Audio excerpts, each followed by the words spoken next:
What's up, everybody? You are listening to the Credentials Unscripted podcast. I'm your host, Matt Starenberg, and we've got another phenomenal episode for you today. This is episode 42, and our guest today is Dr. Tania LaViolet, Director of Research and Innovation at the Aspen Institute, and we are talking about the Transfer Playbook 2.0. And it's a phenomenal conversation. Essentially, it's how do institutions become more transfer friendly? And what do we mean by that? Well, transfer is this whole ecosystem. It's not just a matter of, signing an articulation agreement and saying, we'll take these credits. How do we really create a system that makes transfer easier and better and allows students to navigate the pathway that they had planned on? And Tania is going to give us some great data points that really highlight this challenge. So great conversation with Tania, and I think you'll enjoy it too. So without further ado, let's get to our conversation. Here we go. All right, Tania, thank you so much for joining me on the podcast today. Hi, Matt. Thanks for having me. So we are talking about the Transfer Playbook 2.0, which came out somewhat recently. Set the table for us, Tania. What is the transfer landscape like? What are we actually trying to solve for? What are some of the challenges? Why is the Transfer Playbook a critical document for institutions to care about? Sure. Well, let me start with a little bit of data, Matt. So I'm a data nerd. I always like to start with graphs. I don't have those here, but hopefully I can share a few data points that will really just stick with you. So nationally, year after year, surveys demonstrate that about 80% of incoming community college students indicate an interest in a bachelor's degree. Then when we look 6 years out after entry, only 16%, 1/6, that's not a typo, 16% of those entering students will attain a bachelor's degree. And so, there's this gulf between what students aspire to and what they're accomplishing. And when we look at the scale of that gap between student aspirations and their outcomes, we've got to ask, what systems are failing these students? Because the evidence points to it's not the students that aren't doing enough to navigate the systems. It's the systems are overly complex and not very student-centered. And they've been that way for years because the data have also not really budged. The outcomes haven't really budged over the last decade. So that's the challenge that we're presented with.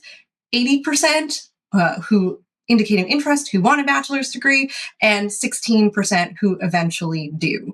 And so the Transfer Playbook really tries to address that gap by providing concrete strategies and tactics that college leaders and practitioners can put into place, both at their individual institutions and in partnerships between community colleges and universities. One of the things I really like about the Transfer Playbook and the work that you and others have done at the Aspen Institute, the Community College Research Center, is to take a step back and not just think about transfer as this one event or as this, it's just courses and credits. Like, what can be so complex about that? Why is this a barrier for students? And you really start to think about the ecosystem as a whole. You think about student motivation, all the different supports, because you highlighted the 80% that want to go on to get a bachelor's degree, and it's not necessarily that they just, I couldn't figure out how to send my transcript and therefore I didn't transfer. It's much bigger than that, isn't it?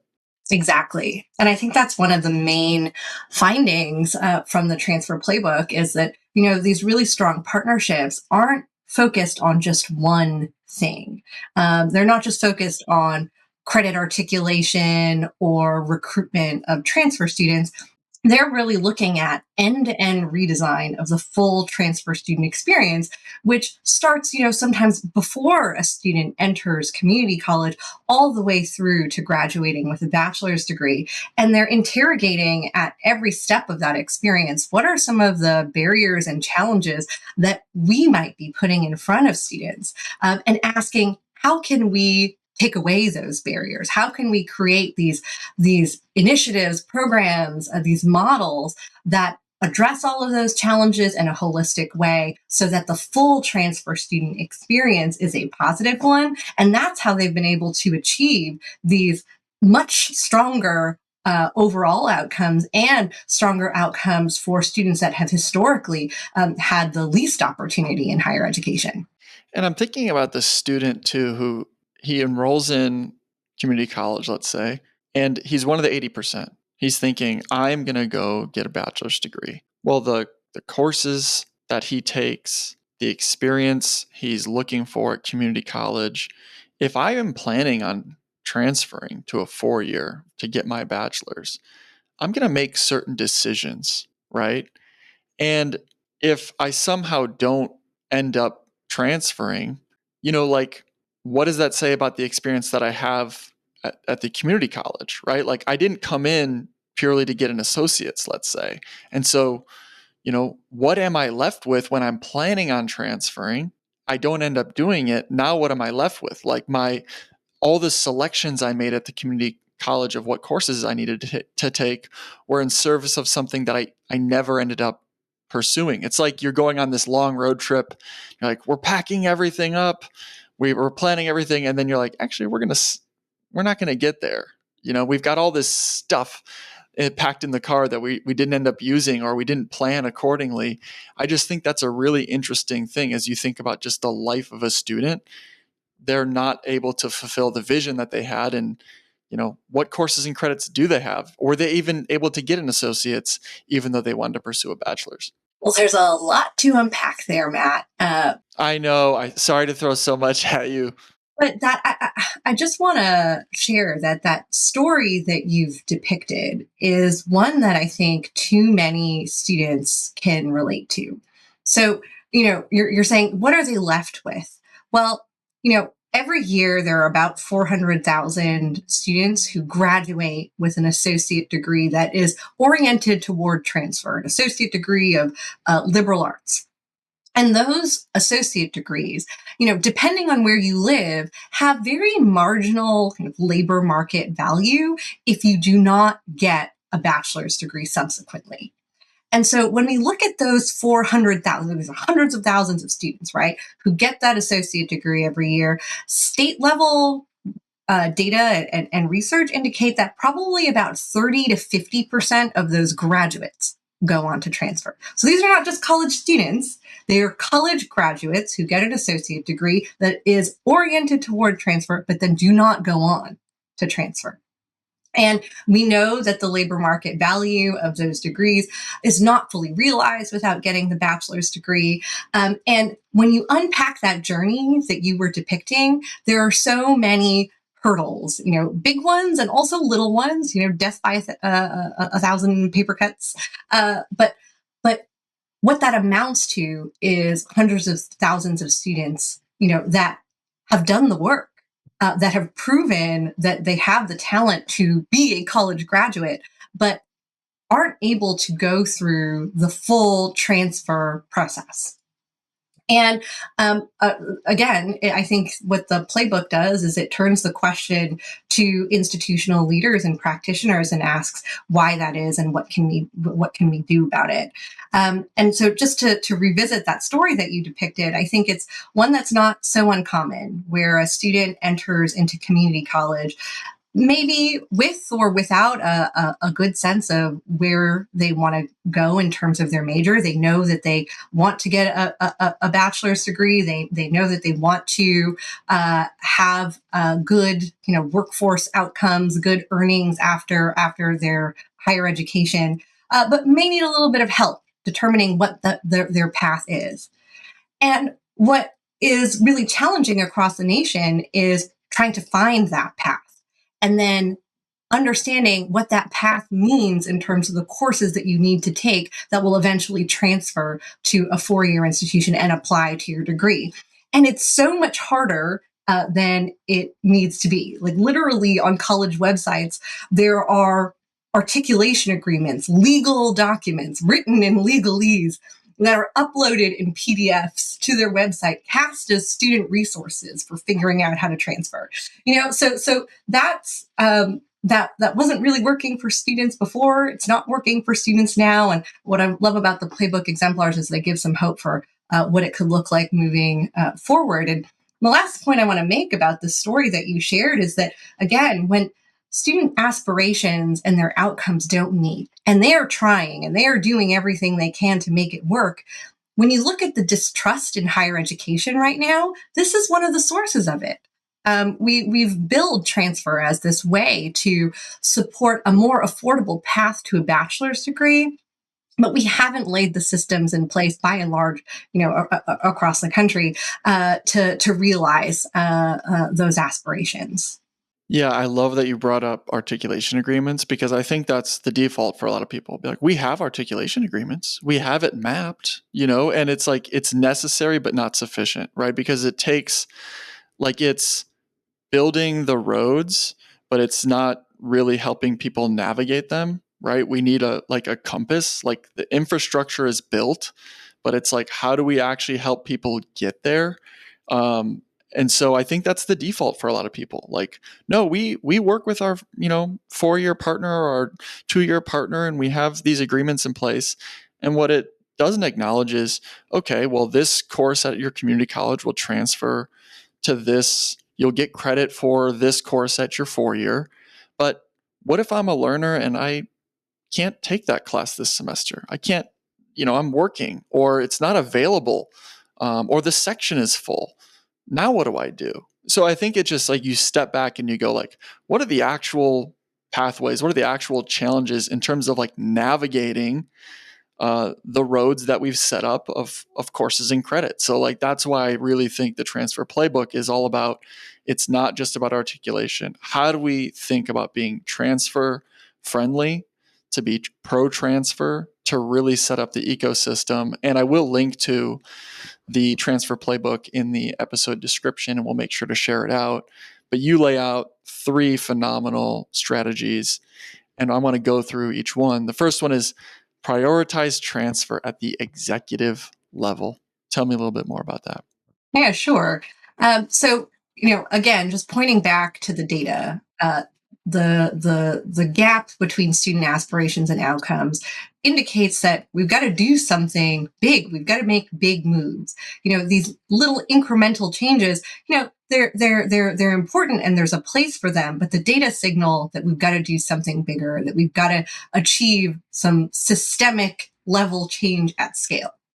And in order to accomplish that, in most cases, you've got to have your presidents, your cabinet involved in the reforms in order to achieve that level of systemic change, and in order to achieve that level of scale. And furthermore, it's important to have that buy-in and support for sustainability. What we found in our research is that there are plenty of transfer practitioners out there across the nation that are driving the ship, and they are achieving strong outcomes. But guess what? They're really talented individuals that move on. And when those individuals move on, their work kind of comes to a standstill. And that's not great for students. So what we saw at the exemplars that we've profiled in the playbook is that from the president to the provost to other cabinet leaders, and then working through the organization, all the institution, all the way to student-facing professionals, right? At both the community college and the 4-year institution in partnership. That was the kind of the dedicated leadership across both institutions and in partnership that was required to get to these sustainable and scalable solutions, what we called end-to-end redesign of the transfer student experience. And so that's why it's important to have that executive level leadership. And so we lay out in the playbook what that means, right? What does it mean for a president to prioritize transfer? Yes, one component of that is talking about it and making it visible, but the other component of that is following up with that visibility with real resources, both in terms of financial resources, but also the time for your institutional leaders and practitioners to dedicate to transfer and improving transfer partnerships. And then again, dedicating the resources and time to building the systems that are going to outlast any individual that is running the transfer initiatives or programs. And that's what it really came down to. And so, it sounds really simple, but unfortunately, that's not what we see at most partnerships. Well, I think about the incentives. Like, how can we align the incentives of our institution or our system? Because that's ultimately, if you're going to get executive level buy-in, or if your community college president is going to buy into this, how do I pitch it to her, right? How do I say, we need to care about this? Because there's many different priorities, many different things you could spend your time on as a piece of the leadership team at a community college. Like, why should I care about transfer? How do we align the incentives? How do we make it make sense for them and get them to really care about it? Have you seen any evidence of this? Have you seen states try to incentivize, completion or transfer versus just enrollment? How have you seen this play out? Or if you have any examples, I would love to hear them. Sure. So I think that there's some institutional incentives, and I think there are some state incentives. So let's start with the institutional. And I think this really boils down to kind of institutional mission.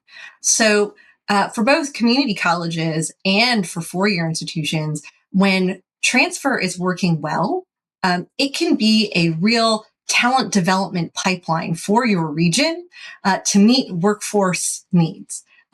There's shortages of teachers, there's shortages of nurses, community colleges and four-year institutions working together can serve local students who are likely to stay local and serve their communities in these different workforce capacities. So that's one, talent development for your local communities. And that's part of your mission as a community college, as a regional public institution. And so transfer can help meet that. I'd say second is an enrollment priority, right? I think we've seen the declines, and there's some recovery from the pandemic years in terms of enrollment, but there's still the demographic cliff that enrollment professionals and college leaders across the country are concerned about. But if we're able to lean into community college transfer and make it more efficient, right, so that students are being retained and completing their associate degrees at community college at higher rates, and then transferring to four-year institutions at higher rates and completing their degrees at higher rates, that's a way to, a big way to help solve the enrollment challenges that are present and also coming down the pike.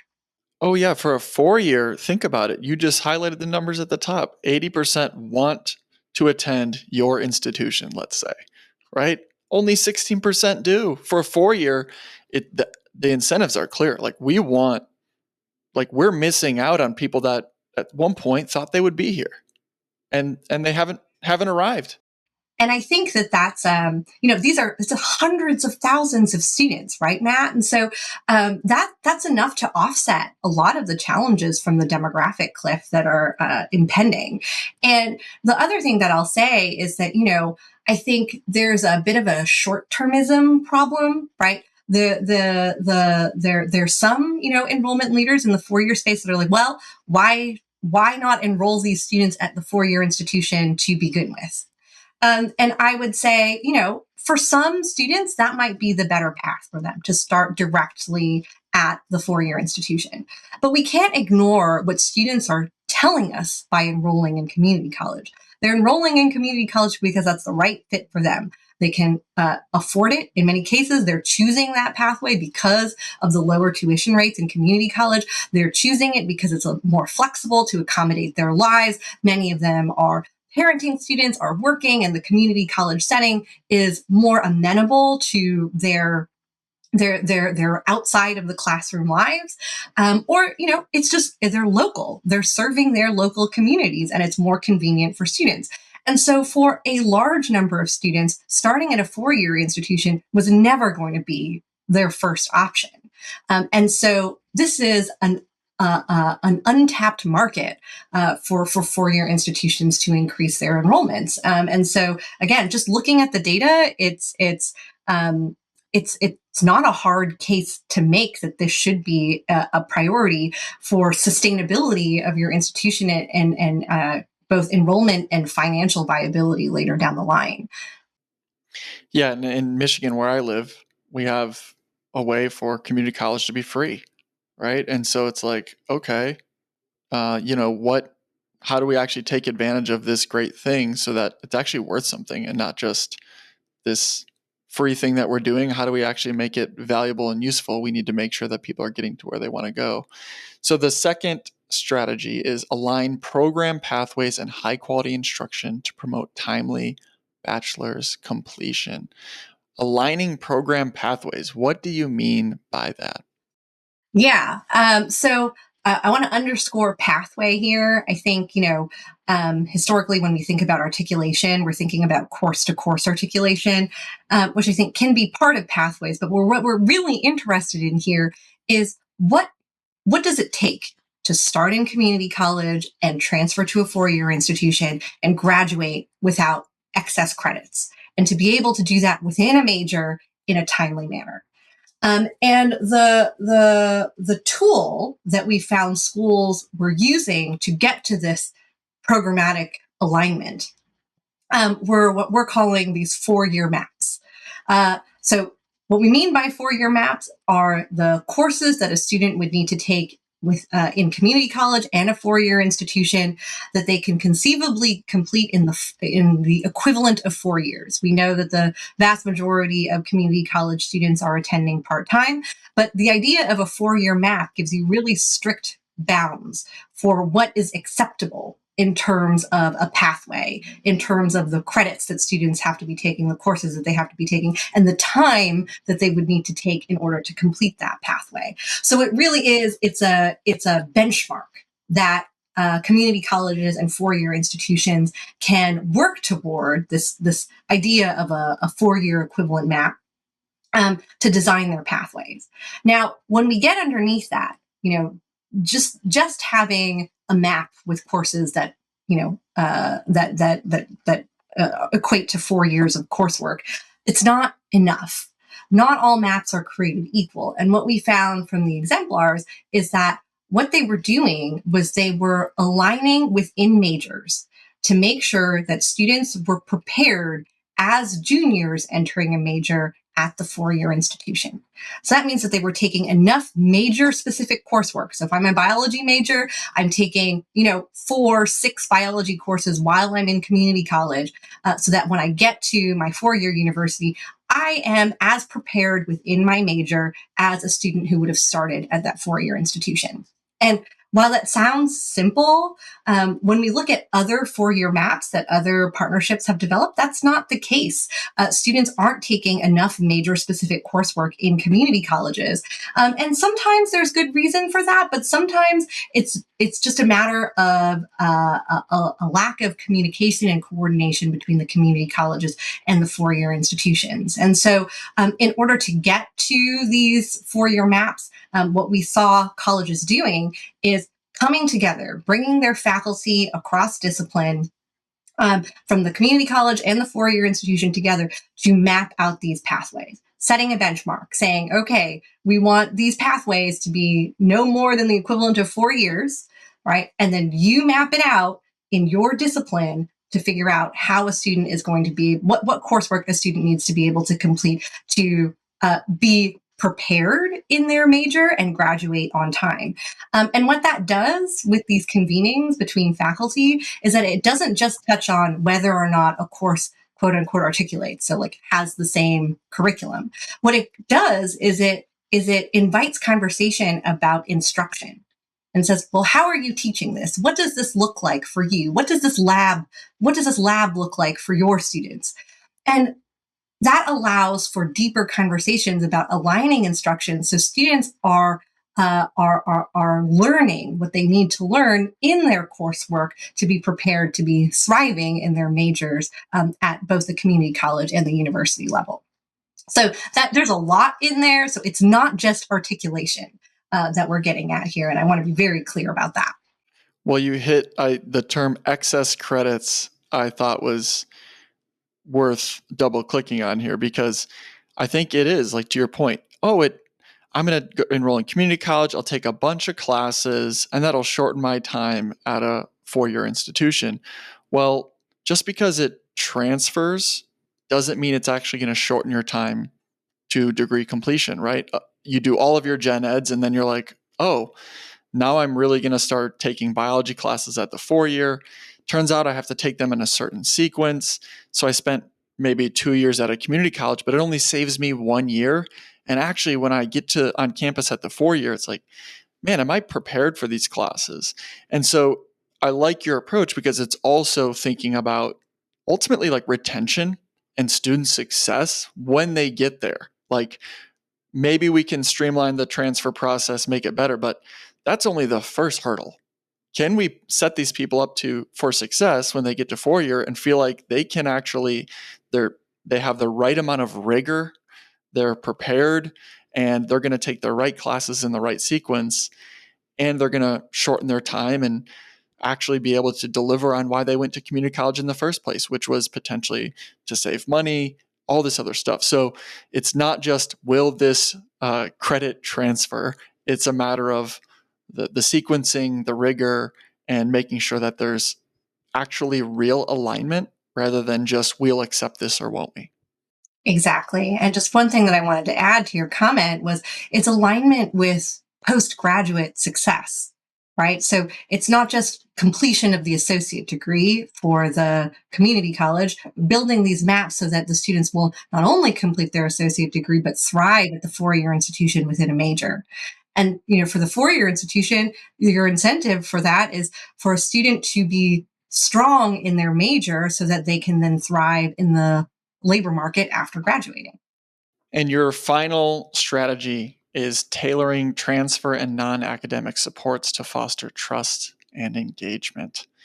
This sounds like we're going to need to hire more people, Tania. No, but tell me a little bit more about this. This is a tough one because I feel like the more and more you are like, this is a people problem in a way, isn't it? Like, this is a relationship thing. Like, we can't just build systems and hit the on button and expect it to just function perfectly. Like, a lot of this is building trust, and sometimes that's really hard to measure. So this one's is a really important one, but it's, I think, a little bit harder to quantify and define. Like, how do we actually engage with students? How do we make sure our institution is like giving all the wraparound services related to transfer? But tell me a little bit more about what you mean. Sure. Well, you said it's hard to quantify, but folks have actually quantified this. So, about half of transfer intending students do not access transfer services or transfer advising, which is astounding, which means that they are doing it on their own, which makes those maps even more important. So what the third strategy in the playbook really tries to elevate is this idea of making tailored transfer advising and these non-academic supports inescapable. And Matt, you had mentioned, this sounds like you got to hire more people. And yeah, there's some of that. In some cases, yes, you do need to invest in hiring more advisors and structuring more non-academic supports for students. But, I think historically we've seen that when you do that, there's some ROI in terms of the tuition revenues that you get from retention. But that aside, this idea of inescapable advising, not waiting for students to raise their hand and say, I'm a transfer student and I need help. Because when we wait for students to raise their hand, we've already introduced disparities into the system. It's the students who know to raise their hand, who know to self-advocate, right, that are going to access these resources. So what the colleges in our research did was say, okay, how do we scale it so that every single student who's coming into our college is going to get transfer advising. And this was both at the community college and at the university level when after students had transferred. So a couple examples that did not require, more staffing. It was just a clever use of existing resources. There's one college in our research, Durham Tech, that uses their student success course, right? And community colleges across the country have these student success courses. They have all variety of these student success courses. But what Durham Tech does is they have one student success course that all students are required to take, regardless of whether you are all associate degree students, I should say. And it's both associate degree students, the applied associates, and the associates of arts. And all these students have to take it. And the one output from this course is that every single student who takes it has to develop a transfer plan to a specific transfer destination using maps that the college has developed with its partners. And so what that is, in effect, is transfer advising.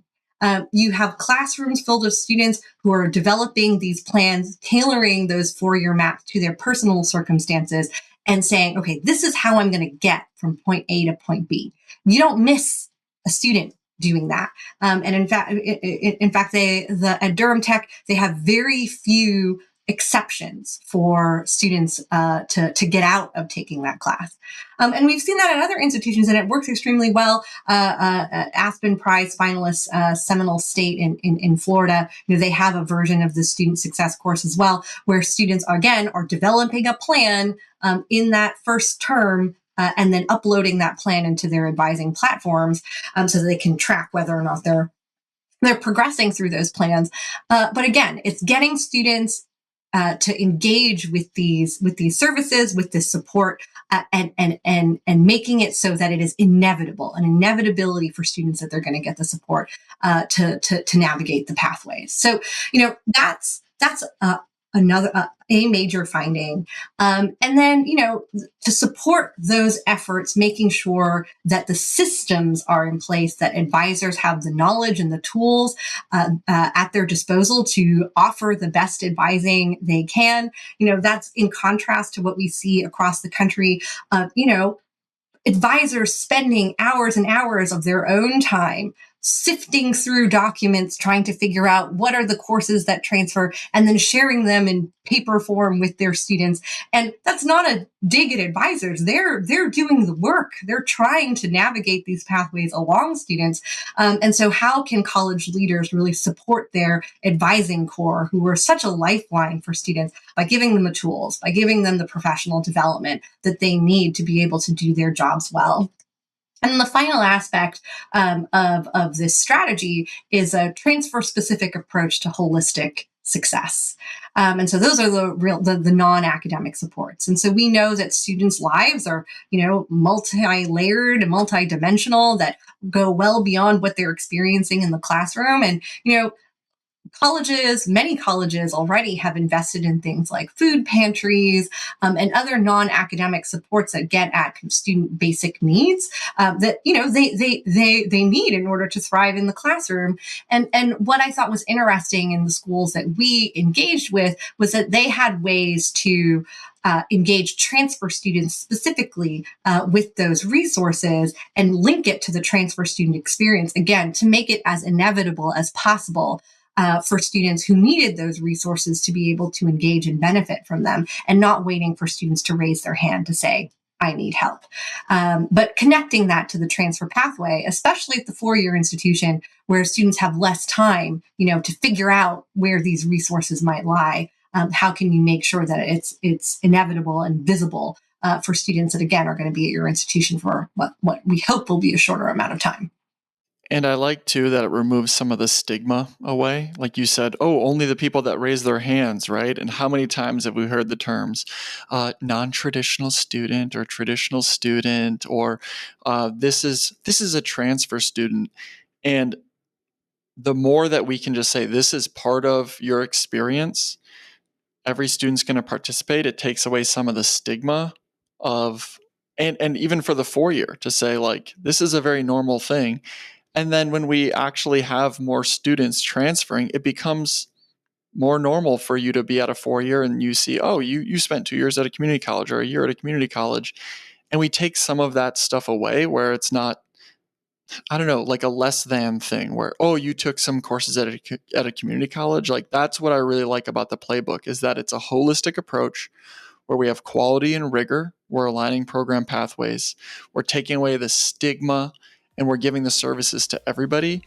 And we're making it a priority. So I really think the research you're doing is very valuable, whether you're an academic advisor, whether you're a college president, whether you're a registrar thinking about how you can make these pathways that much more impactful. So Tania, thank you so much for joining me on the podcast today.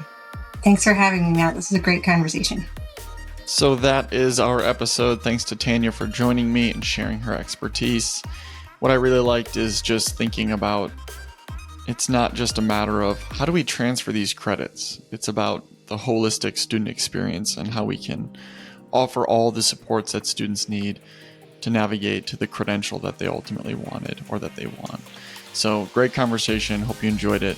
And we will be linking to the Transfer Playbook 2.0 in the episode description. If you like the episode, if you like the show, like and subscribe. We've got another phenomenal episode coming up. We're going to be talking about state policy approaches to dual enrollment. So every state has a different kind of flavor of dual enrollment, what they fund, what they allow students to take, the partnerships between high schools and colleges. So excited about that episode as well. And if you have any feedback, questions, comments, concerns, or topics that you'd like us to address, guests you'd like us to have on, whatever it may be, you can email us at credentialsunscripted@gmail.com. Thanks for listening. We'll talk to you all real soon. Goodbye.